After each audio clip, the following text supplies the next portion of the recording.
요즘 우리가 농사하면 가장 힘든 농사는 자식 농사라고 모든 사람들이 이구동성으로 말을 합니다. 여러분, 우리 자녀들이 잘 되기를 원하지 잘못된 길로 가는 자녀가 되기를 바라는 부모는 아무도 없을 거예요.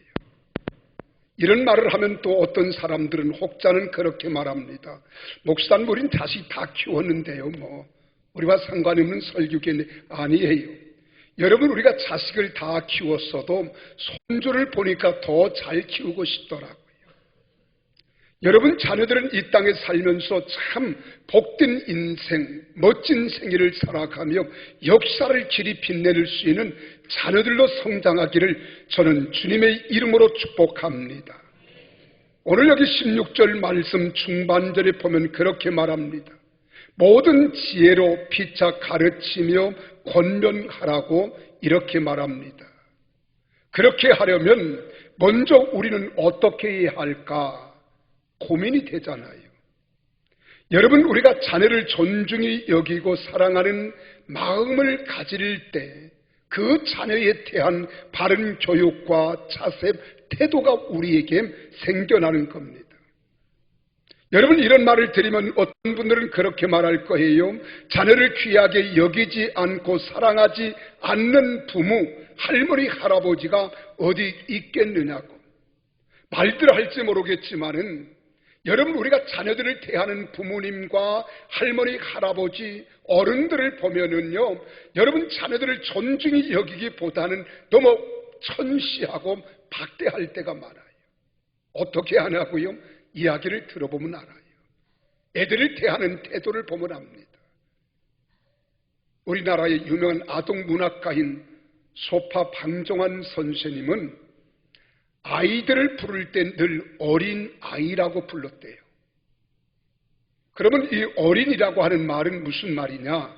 어린 존경의 뜻으로, 우리가 어른들을 보면 어르신네 그러잖아요. 어르신네, 또 어르신분, 이렇게 이야기하듯이 아이들을 어린이라고 하는 말은 바로 어린 아이들에게 어리신네 이 말이에요. 어리신네, 또 어리신분, 자식이지만은 아이들이지만은 존중함이 있었다는 거예요. 여러분, 자녀 교육은 여기서부터 시작됩니다. 나는 여러분 자녀들이 멋진 자녀가 다 되기를 바랍니다. 아멘 하는 사람만 그렇게 될 거예요. 이제 아멘 하신 분은 늦었어요. 그것도 잽싸게 해야지, 잽싸게. 오늘 여기 성경 말씀을 보세요. 뭐라고 이야기했습니까? 그리스도의 말씀이 자녀들 속에 풍성히 거하도록 가르치는 거예요.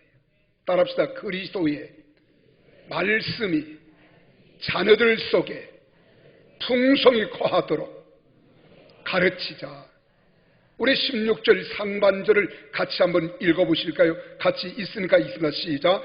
그리스도의 말씀이 너희 속에 풍성히 거하여 라고 한 것이 교육의 근본 정신을 말하는 겁니다. 여러분, 우리 마음속에 무엇이 담겨져 있느냐에 따라서 우리 인생의 가치는 달라지는 거예요. 성경은 그렇게 말합니다. 우리는 질그릇과 같다고.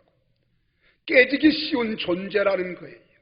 그 질그릇과 같은 우리 마음속에 무엇이 담겨져 있느냐 하는 겁니다. 여러분 마음속에 무엇이 담겨져 있습니까? 오늘 성경은 그렇게 말합니다.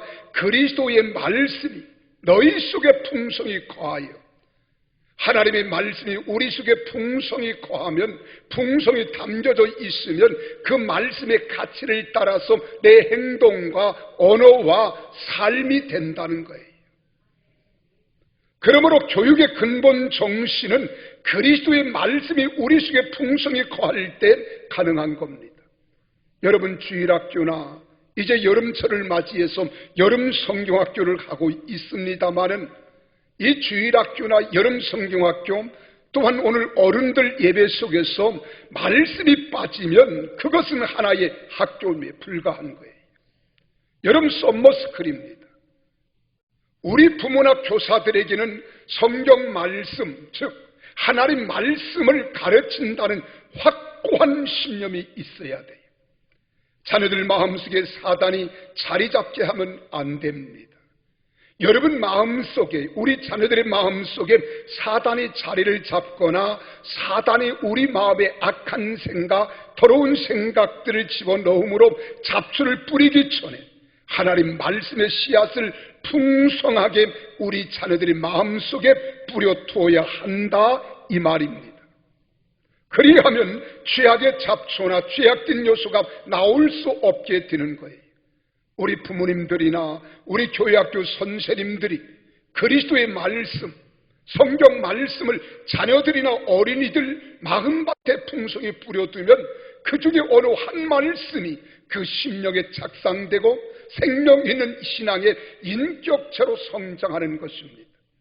이것은 마치 무엇과 같으냐, 우리 육신의 생명체가 수억 마리 종자 중 하나가 난자와 착상될 때 육신의 생명체로 자라서 인격체로 태어나게 되는 것과 같다고 생각하면 됩니다. 우리가 처음에 은혜를 받는 것도 모든 말씀이 있어서가 아니라 어느 한 구절 한 말씀이 은혜가 되고 그것이 내 심령에 착상되면 영적 생명체로 자라게 되고 모든 성경 말씀이 내 생명체가 되어지는데 도움이 되고 은혜가 되는 거예요. 그러므로 부모님은 시간마다 기도하면서 성령님의 인도하심을 따라 하나님 말씀을 최선을 다해 가르칠 줄 아는 우리 성도들이 되기를 주님의 이름으로 축원합니다. 여러분 자녀들의 마음속에는 무엇으로 가득 차 있습니까? 어떠한 요소와 재료들로 가득 차 있냐 이 말입니다. 나는 여러분 자녀들 속에 내가 물려줄 유산이 없어도 괜찮아요. 여러분 상속하려면 65%의 세금을 내야 합니다. 여러분 그러기 전에 우리 아이들의 마음속에 정말로 하나님 말씀이 심겨지도록 하나님 말씀 안에서 자라가도록 이런 도전과 이런 환경, 이런 분위기 교회를 만들어야 될 줄로 믿습니다. 우리 아이들의 마음속에 어떤 말씀이 역사하느냐 하는 것이 중요한 거예요. 여러분 성자 어거스틴이라고 이야기하는 성 어거스틴은 탕하의 길을 걸었어요. 어머니의 마음을 너무 가슴 아프게 했습니다. 너무 가슴 아프게 하는 이 어머니의 마음을 조금이라도 위로해 드릴까 하다가 그가 성경 말씀을 읽기 시작하는 거예요. 그때 로마서 13장 11절 14절을 읽고 그 말씀이 심령 속에 뜨겁게 착상되어 영의 사랑으로 거듭나고 그는 성자 어거스틴이 된 것입니다. 거기 말씀에 그렇게 기록하고 있습니다. 또한 너희가 이 시기를 알거니와 자다가 깰 때가 벌써 되었으니 이는 이제 우리의 구원이 처음 믿음을 때보다 가까움입니다. 밤이 깊고 낮이 가까웠으니 그러므로 우리가 어둠의 일을 벗고 빛의 갑옷을 입자. 낮에와 같이 단정히 행하고 방탕하거나 술 취하지 말며 음란하거나 호색하지 말며 다투거나 시기하지 말고 오직 주 예수 그리스도로 옷 입고 정욕을 위하여 육신의 일을 도모하지 말라. 이 말씀을 읽는 가운데 자기의 자신이 거기에 비춰진 거예요. 내가 술 취하고 방탕하고 타락한 내 인생을 우리 주님이 이렇게 말씀하는구나. 너는 거기서 벗어나라는 거예요. 거기서 일어나라는 거예요. 거기서 회복되라고 하는 말씀에 그가 감동을 받습니다. 일본의 유명한 철학자인 니히마 선생님은 창세기 1장 1절을 읽다가 가슴을 두들기면서 그는 눈물을 흘렸다는 겁니다. 그 창세기 1장 1절은 아주 간단한 말이에요.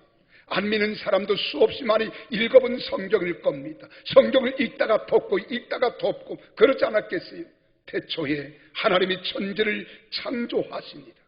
이 말씀을 읽는 가운데 전륜이 흐르는 걸 느꼈습니다. 그는 눈물을 흘리며 통곡했습니다. 여기에 인생의 해답이 있구나. 이 말씀이야말로 진정한 우리에게 주신 생명의 말씀이다. 그리고 그는 이렇게 말합니다. 나는 이때까지의 모든 문제를 해결하게 되었다고 고백합니다. 그래서 사도행전 20장 32절 말씀에 보면 바울은 말합니다. 지금 내가 여러분을 주와 및 그 은혜의 말씀에 부탁하노니 그 말씀이 여러분을 능히 든든히 세우사 거룩하게 하심을 입은 모든 자 가운데 기업이 있게 하시리라. 할렐루야. 이 말씀을 기억하는 거예요. 그러기 위해서 우리는 부모님들이 마음속에 하나님 말씀이 풍성히 고해야 합니다. 그리고 그 말씀의 감동을 받아 내 속에서 생명체로 움직이고 있어야 합니다. 그러기 위해 부모님은 날마다 성경을 읽고 묵상하고 배우는 일을 게을리해서는 안 됩니다. 로마서 2장 21절에 말합니다. 그러면 다른 사람을 가르치는 내가 내 자신을 가르치지 아니하느냐라고 말씀하신 것을 기억해야 할 것입니다. 우린 자녀들에게 이렇게 하라, 이렇게 하면 좋을 것 같다, 이렇게 너는 살아라 하기 이전에 내가 하나님 말씀이 내 안에 풍성히 거하게 하시고 그 말씀으로 내가 살면 그 말씀이 내게 스승이 되고 그 말씀이 또한 우리 자녀들을 양육할 때 자녀들이 변화되는 역사가 일어날 줄 믿습니다. 그래서 자녀들의 마음속에서 하나님 말씀이 떠나지 않게 해야 하는 거예요. 하나님 말씀이 떠나지 않게 해야 합니다. 말씀 안에 거하게 가르치면 그 아이가 결코 하나님을 떠나지 않고 부모를 거역하지 않고 세상에서 죄악된 인생을 살지 않는 겁니다. 그래서 우리 부모님들은 말씀이 아이들의 마음속에 풍성히 거할 수 있도록 양육하십시오. 그러면서 말합니다. 시와 찬미와 신령한 노래를 가르치라고. 우리 16절 하반절을 같이 한번 읽어볼까요? 큰 소리로 읽습니다. 시작. 시와 찬송과 신령한 노래를 부르며 감사하는 마음으로 하나님을 찬양하고. 여기 시라고 하는 말은 성경적 가사를 말합니다. 시편 기사와 같은 말씀이에요. 여기 찬송이라고 하는 말은 하나님에 관해서 기록한 노래, 하나님 영광을 위한 노래예요. 신령한 노래라고 하는 말은 여러분 성령님이 주시는 능력을 통하여 불러지는 찬양입니다. 우리 자녀들이 늘 입에서 성경의 말씀이 떠나지 않게 해야 하고 아이들의 입술을 통하여 여러분 성경적 노래의 가사를 통하여 하나님의 영광을 돌려올 때 하나님의 영이 우리의 자녀들의 마음과 생각을 사로잡게 해야 돼요. 그렇게 되기를 원하시면 아멘 하십시오. 여러분 우리 자녀들이 서울대학교 가는 거 소중하지요. 연대 고대 가는 거 소중하지요. 외국 나가서 하버드 대학 갔다 여러분 마을마다 거리마다 막 현수막을 붙이더라고요. 아무개 아들 누구 하버드 대학 서울대학교 합격했다. 그보다 더 중요한 것이 뭐냐? 하나님 말씀이 그 속에 있어야 되는 거예요. 그리고 이 아이들의 시와 찬송과 신령한 노래로 하나님을 찬양하게 해야 합니다. 찬양을 부르며 율동을 즐겁게 하게 하되 열정을 가지고 감사하는 마음으로 부르게 해야 합니다. 그리고 그의 모든 의미도 함께 가르쳐야 되는 거예요. 그래서 소리만의 찬양이 아니라 뜻으로 부르는 찬양이 되게 해야 하는 겁니다. 그리할 때 그 노래와 찬양이 생명력이 있어요. 생명이 있을 때 능력이 나타나는 겁니다. 능력이 역사할 때 기적이 나타나는 거예요. 그래서 찬양을 부르다가 귀신들이 떠나잖아요. 찬양을 부를 때 병든 자들이 치료됩니다. 찬양을 부를 때 심령의 변화가 일어나는 줄 믿으시기를 바랍니다. 이러한 노래와 율동을 통해서 믿음이 성장하는 거예요. 여러분 인격과 영성이 무장되는 것입니다. 그러므로 찬양은 말씀과 함께 여러분 떼어놓으려면 안 됩니다. 반드시 말씀이 있는 곳에 찬양이 있어야 돼요. 여러분 우리가 군대를 가면 군대 훈련소를 반드시 걸쳐야 합니다. 그 훈련소 가면 인간의 한계를 느낄 때가 많아요. 그럴 때 힘들고 어려워 고향 생각합니다. 부모 생각이 납니다. 그럴 때 우리에게 부르게 하는 노래가 있어요. 그게 뭔 줄 아십니까? 군가라고 하는 거예요. 군가.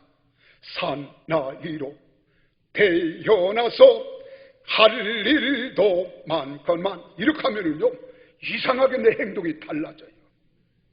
그 뜨거운 태양볕에 문어 다리처럼 흐리적거리는 사람이 이 군가를 들면 벌써 달라요. 확! 절도가 있어요. 절도가. 의지가 강해지는 거예요. 얼마나 놀라운지 모릅니다.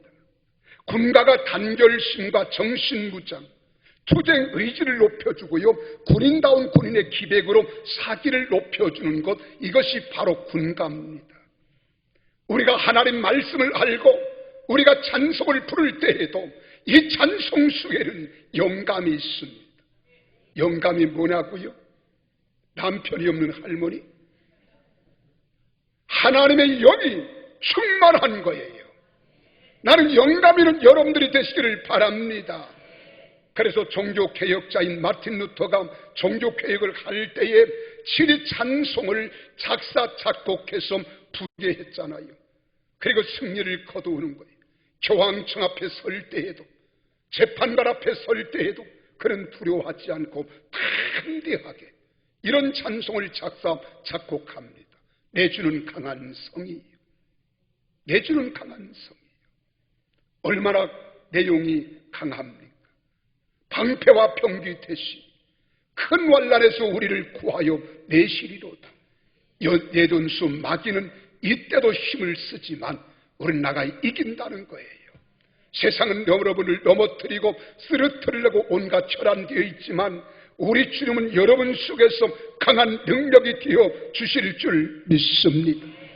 여러분, 영국의 위대한 정신혁명과 영적 혁명을 가져왔던 혼란계 민족을 이끌었던 요한 웨슬리 부흥운동에는 그 동생 찰스 웨슬리의 찬송이 힘이 컸다고 합니다.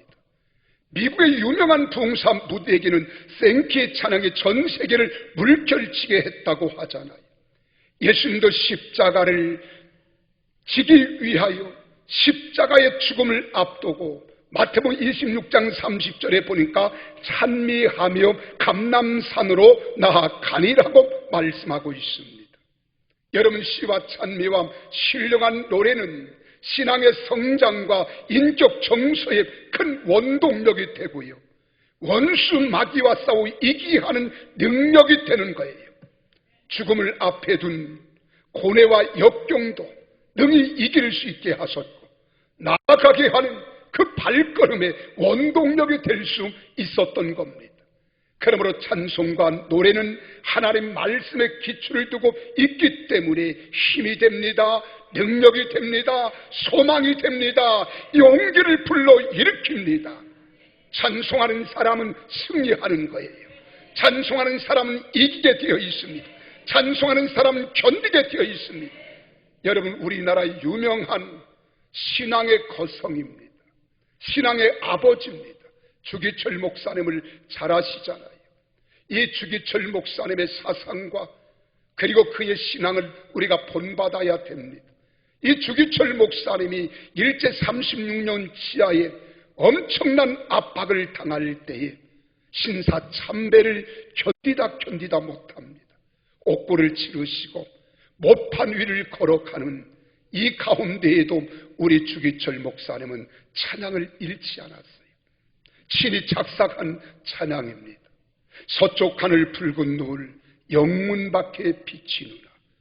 연약하온 두 어깨에 십자가를 생각하니 머리에는 가시관 몸에는 붉은 옷 힘없이 걸어가신 영문 밖에 길이라네. 한 발자국 두 발자국 걸어가신 자욱마다 뜨거운 눈물 붉은 피 가득하게 고였구나. 간악한 유대 병정 포악한 로마 병정 걸음마다 자욱마다 가진 포악 지셨구나. 눈물 없이 못 가는 길, 피 없이 못 가는 길, 영문 밖에 좁은 길이 골고다의 길이라네. 영생 복락 얻으려면 이 길만을 걸어야 해. 배고파도 올라가고 죽더라도 올라가세. 아픈 다리 싸매주고 저는 다리 고쳐주사 보지 못한 눈을 열어 영생길을 보여주니 칠전팔기 할지라도 제 십자가 바로 지고 골고다의 높은 국에 나도 가게 하옵소서. 십자가의 고개턱이 아무리 어려워도 주님 가신 길이 오니 내가 어찌 못 가오랴. 주님 제자 베드로는 거꾸로도 갔사오니 고생이라 못 가오며 죽음이라 못 가오리. 그리고 고백한 거예요. 그리고 그는 입술로 찬양을 부릅니다. 높은 저 높은 곳을 향하여. 그리고 못파는 이를 두벅두벅 걸어가는 거예요. 온몸에 체중이 쏠릴 때 못은 발등을 뚫고 나왔습니다. 그래도 한 발자국 두 발자국 걸어가면서 이 신앙의 온전한 승리를 가져올 수 있었던 것은 하나님의 영이 함께 하셨기 때문이에요. 성령님께서 임재하셨기 때문인 줄 믿으시기를 바랍니다. 오늘 사랑하는 성도 여러분, 사랑하는 자녀들을 말씀과 찬양의 사람으로 양육하십시오. 자기 찬양을 어려서부터 가지도록 가르쳐줘야 합니다. 그럼 그 아이들은 그 찬양을 부르며 세상을 이기는 거예요. 환경을 극복하는 겁니다. 믿음으로 승리할 줄로 믿습니다. 어느 목사님이 신방을 갔더니 6살짜리 어린 꼬마가 장난감을 가지고 놀면서 그런 노래를 부르잖아요. 기도할 수 있는데 왜 걱정하십니까? 기도할 수 있는데 왜 낙심하십니까? 6살짜리 목사님이 그 모습을 멀크러미 바라보다가 나를 향해서 하는 말이로 목사님이 회개했다는 거예요. 여러분, 우리 찬양은 능력입니다. 찬양은 생명입니다. 찬양은 능력을 가져옵니다. 찬양하기를 즐겨하십시오. 그래서 여러분, 우리가 예배 전에 꼭 찬양할 때 여러분 예배 전에 와야 돼요. 뒤늦게 오지 마세요. 그럴 때 힘이 되고 능력이 되는 거예요. 그리고 우리 자녀들에게 감사하도록 교육하십시오. 오늘 17절 하반절에 보면 그렇게 말합니다. 다 주 예수의 이름으로 하고 그를 힘입어 하나님 아버지께 감사하라. 15절 하반절에서도 너희는 또한 감사하는 자가 되라고 합니다. 우리 아이들에게 감사하는 법을 가르쳐야 돼요. 감사하는 법을 가르쳐야 돼요. 어디 누구에게 감사해야 되느냐? 첫째, 하나님께 감사하는 법을 가르치는 아이들은 절대로 원망하지 않아요. 불평하지 않아요. 여러분, 그 아이들은 부족함이 없이 만족을 누리며 살아가는 겁니다. 하나님 아버지는 천지를 창조하셨잖아요. 우리 인간들을 창조하셨습니다. 우리를 위해서 밤에는 달과 별을 비춰주게 하십니다.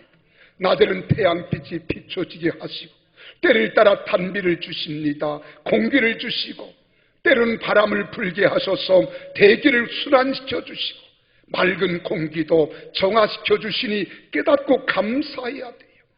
우리 인간의 죄로 인해 심판을 받아야 하나 하나님의 아들 예수 그리스도를 보내주시어 십자가를 지게 하시고 죄사함 받게 해주셔서 사망에서 영원한 생명을 주셨으니 감사한 거예요. 또 감사한 거예요.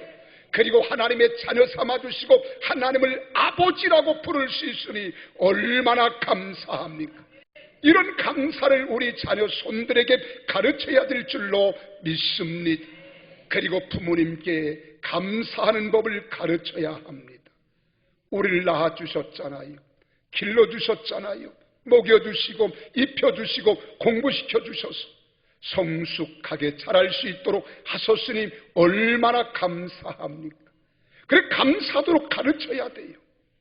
여러분, 부모님께 감사할 줄 아는 자식은 문제가 있어도 문제가 되지 않습니다. 열심히 노력합니다. 잘못된 길로 빠지지 않게 되는 거예요. 그래서 우리 아이들이 진정한 정서적으로 건강한 아이가 되기를 원한다면 감사를 가르치세요. 합심에도 감사, 저녁에도 감사, 어떤 일을 만나도 다 감사하도록 우리 자녀들을 감사의 사람으로 만들어 놓으시기를 바랍니다. 여러분, 일본에 10만 명의 직원을 거느린 대기업의 회장이신 미즈스다 고노스케라고 하는 회장을 여러분 기억하실 거예요. 이분이 별명이 있습니다. 경영의 신이라고. 그는 고작 초등학교 4학년 나온 것이 학력의 전부예요. 그리고 태어날 때부터 병을 짊어지고 나왔어요. 그래서 어렸을 때 병을 달고 삽니다. 또 뿐만 아닙니다. 부모님이 11살 때, 초등학교 4학년 때 세상을 떠나는 거예요. 거기에 수많은 기자들이 물었습니다. 회장님, 어떻게 이렇게 위대한 일을 할 수 있었습니까? 라고 묻는 질문에 그는 이렇게 한마디로 대답합니다. 때문에가 아니라 덕분에입니다. 그게 무슨 말입니까? 그는 부모님께 3가지 감사하며 살았다는 거예요. 원망되고 불평될 수밖에 없는 환경이지만 나는 부모님 때문에가 아니라 부모님 덕분에. 그게 무엇입니까? 물었더니 나는 11살 되던 해에 우리 부모님이 세상을 떠났습니다.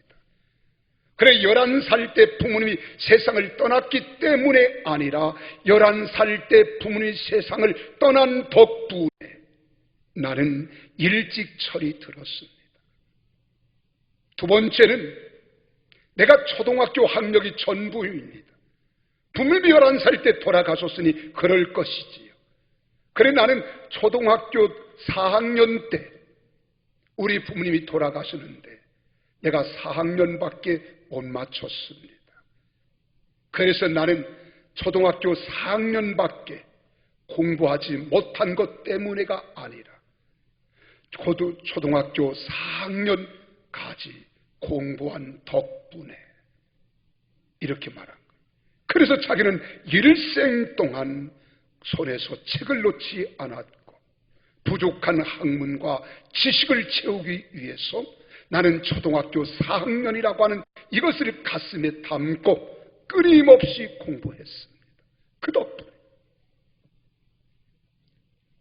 그리고 세 번째로는 태어날 때부터 나는 몸에 병을 달고 태어났기 때문에가 아니라 우리 부모님이 나를 낳아주실 때 내가 이렇게 연약한 몸으로 태어난 덕분에 나는 건강관리를 잘하고 내가 이렇게 장수하면서 대기업을 이끌어가는 사람이 되게 하신 것은 부모님의 은혜입니다. 그리고 감사했다는 거예요. 여러분, 미국의 발명왕인 토마스 에디슨은 젊은 날에 귀머거리가 되었습니다. 그러나 누구도 불평하지 않았습니다. 그 사람은 스스로 낙심하지도 않았다고 합니다. 오히려 감사했다는 거예요. 왜 감사했느냐? 내가 귀머거리가 된 것을 감사하는 것은 연구할 때 잡음이 전혀 들리지 않아서 연구에 깊이 몰두할 수 있었기 때문에 많은 도움을 받게 된 것을 감사했다는 거예요. 사랑하는 여러분, 감사는 모든 면에서 창조의 원동력이 되지만 불평은 파괴의 원동력이 되는 거예요. 나는 우리 아이들에게 하나님께 감사하고 부모님께 감사하는 아이로 양육하기를 주님의 이름으로 축복합니다. 그리고 우리는 스승에게 감사하도록 가르쳐야 합니다. 여러분, 학교에서나 배움의 현장에 특별히 성경 말씀을 가르치는 교회학교 교사들에게 감사하도록 가르쳐야 돼요. 그래야 자녀들 심령에도 믿음이 자라나게 됩니다. 스승을 존경하고 감사하며 자라나는 자녀는 건강한 인격체로 자라갈 줄 믿으시기를 바랍니다. 이런 자녀들이 되기를 원하시면 아멘 하십시오.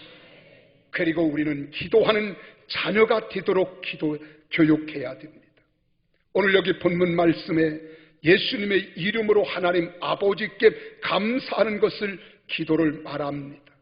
우리가 디모데 2장 11절에도 네 종류의 기도를 말해주고 있잖아요. 내가 첫째로 권하노니 모든 사람을 위하여 간구와 기도와 도구와 감사를 하되 라고 한 말씀이 그것을 말합니다. 여러분, 자녀들에게는 어렸을 때부터 기도를 가르쳐야 합니다. 말씀만 가르치고 찬송만 가르치고 기도를 가르치지 못하면 죽은 교육이 되는 거예요. 우리가 유년주일학교, 초등부, 중등부, 고등부 교육까지 시켰는데 결국 세상으로 돌아가 버리는 이유는 기도 교육이 제대로 되지 않았다는 증거로 보아도 좋을 것입니다. 왜요? 기도에 하나님 살아계심을 경험하잖아요. 하나님의 역사하심을 경험하잖아요. 그래서 우리 아이들로 하여금 여러분, 체험적 신앙을 넘어서 체득의 신앙이 되게 해야 합니다. 체험은 순간순간 기적을 경험하는 거지만 체득은 말씀대로 사라지는 신앙이 될 수 있도록 가르쳐야 되는 거예요. 사무엘처럼 말입니다. 기도 교육이 제대로 되면 말씀에서 싹이 나고 생명이는 그리스도인이 되는 것입니다. 그러므로 참된 기도는 하나님과 인격적으로 만나는 것을 뜻합니다. 하나님이 우리 아버지가 되신다는 사실을 깨달아 알게 해야 하고 믿게 되어지면 기도는 저절로 대화하듯이 나오게 되는 거예요. 그래서 교회에 나오게 되면 먼저 그 자리에 앉아서 반드시 기도하는 습관을 가져야 하고, 어떤 사건을 만났을 때에도 그 사건 앞에 우리는 두 손을 모으고 기도하는 자녀로 양육할 줄 알아야 됩니다. 교회에 나오게 되면 우리가 기도한다는 것 당연한 것 같지만 여러분, 습관을 그렇게 들이지 못하는 사람 많잖아요. 그래서 자녀들에게 말씀과 기도가 함께 기도록 기도해야 돼요. 가르쳐야 돼요. 양육해야 돼요. 왜요? 말씀이 없는 기도, 기도 없는 말씀 모두 기형적인 교육인 것입니다. 여러분, 기도가 살아야 말씀이 살고 말씀이 살아야 기도가 사는 거예요. 그러므로 성경 말씀을 가르치고 기도하는 교육이 안 되면 죽종이가 됩니다. 죽은 말씀이 되고 마는 거예요. 말씀과 기도가 함께 할 때 참된 그리스도인, 능력 있는 그리스도인이 될 줄로 믿습니다. 디모데전서 4장 5절에 말하잖아요. 하나님의 말씀과 기도로 거룩하여 지미라, 이렇게 말합니다. 마지막으로 바른 생활을 가르쳐야 돼요. 17절 같이 한번 읽어보실까요? 시작. 또 무엇을 하든지 말에나 일에나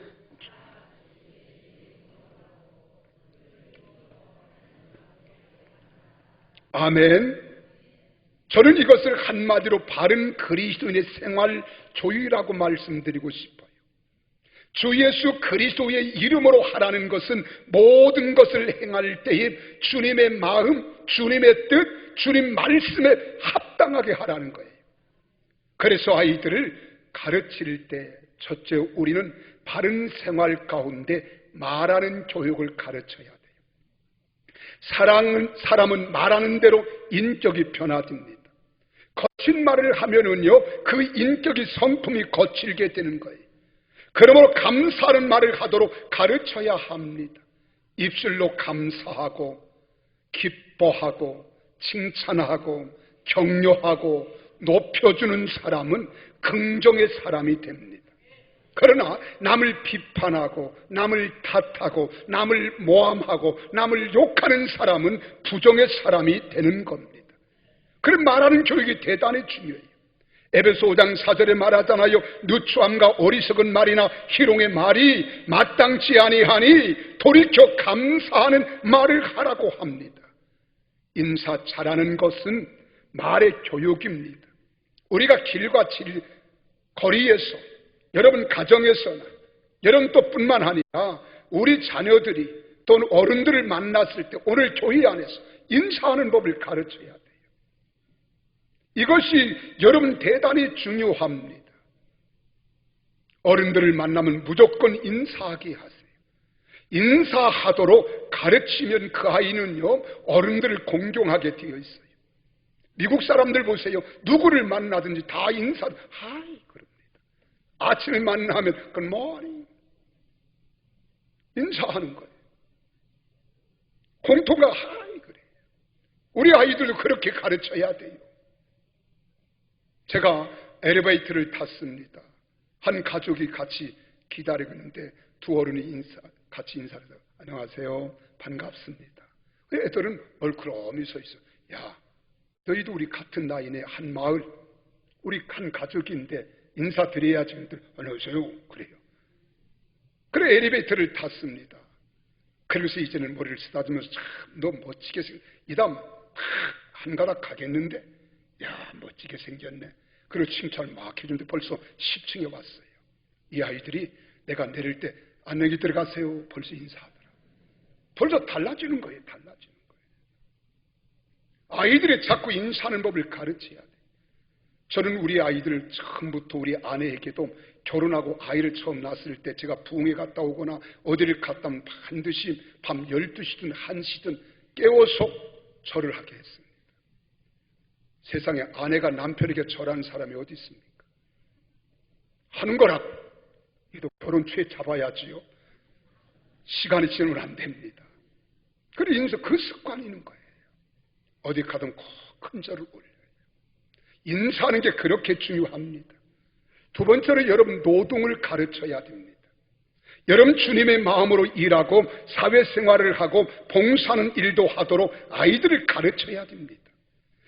협동정신도 가르치고 휴지나 쓰레기를 주워서 치우는 일을 통해서 바른 사회를 만들어 가도록 가르쳐야 합니다. 학교에서는 열심히 공부하도록 가르치고 가정에서는 열심히 일손을 도우며 살도록 가르치는 거예요. 사회에서는 서로 협동하며 살아가는 교육을 통해서 아름다운 사회를 세워가도록 가르치는 거예요.